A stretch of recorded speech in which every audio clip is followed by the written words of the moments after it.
They told me to sit in the back, no seat reserved, no greeting, no acknowledgement, just a vague wave toward the gallery and an eye roll from my wife's brother. "Hope he knows not to speak," he whispered. The courtroom was cold, too clean. Silence thinned the air like a blade.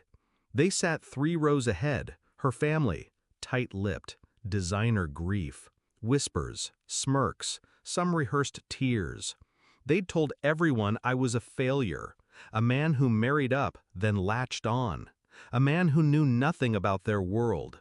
Glorified office clerk, her uncle once called me. Background noise, her sister had laughed, drunk, not knowing I was still in the room. I hadn't spoken to any of them in months, until today. The judge cleared her throat, then looked at me, straight at me. "Would you please take over?" she asked, voice calm but strained. "I'm not qualified to handle this federal case."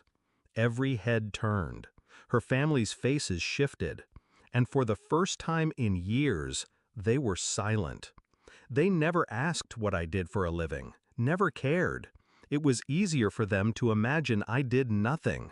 Some legal assistant, some paper mover. That's what they told people at parties. Talia, my wife, didn't correct them. She said it kept things easier, so I let it happen, let them believe I was small. But I remember the dinner.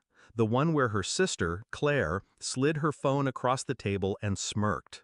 "Bet you've never seen numbers like that, huh? Stock options, her tech firm, IPO gossip, vanity metrics masked as brilliance." Talia laughed. I didn't, because the name of that firm had appeared in an internal memo just days earlier, red flagged, under federal audit, buried deep. And Claire was listed. I didn't mention it, didn't flinch, but I started watching, quietly, from the shadows they were so sure I belonged to. It started with patterns. Claire's company had misplaced investor funds, small numbers, spread out, too neat, too clean, but not invisible. I pulled records, accessed wire trails, built timelines, something our team had already been investigating, just not at her level. Until now. She used her fiancé's login, sloppy. Bought property in his mother's name, sloppier. She even logged into the staging server from their vacation home, didn't bother hiding her IP. The deeper I looked, the louder the trail screamed. And the irony? She was the one always mocking me for staring at numbers all day. So I stared harder. Talia noticed, asked why I was so quiet lately. I said, "Work's been interesting." She smiled, not understanding, still assuming I'd be sitting in the back row when it all came crashing down.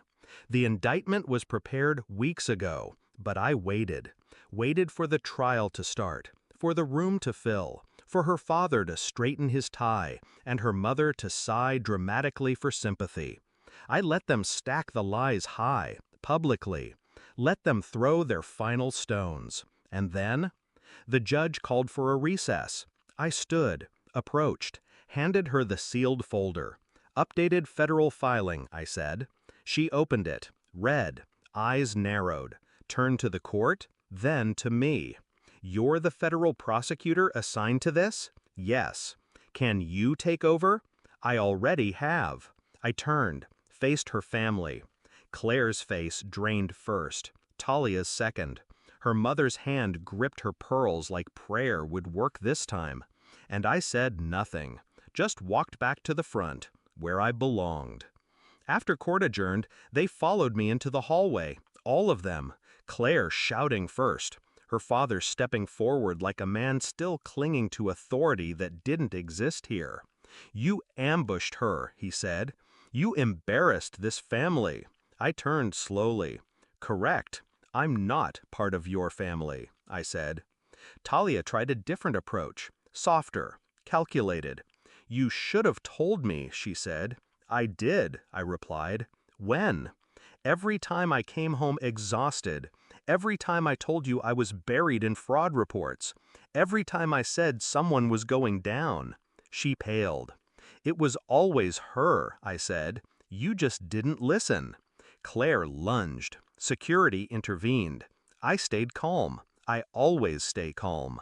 Talia looked like she wanted to say something more, but I was already walking away. A week later, Talia left a message. Just one line. I never really knew you, did I? I didn't respond.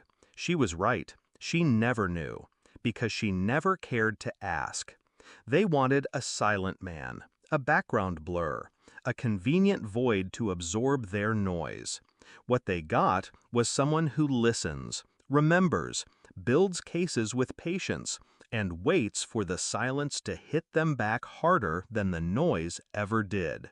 They buried me in the shadows, not knowing I was the one holding the match.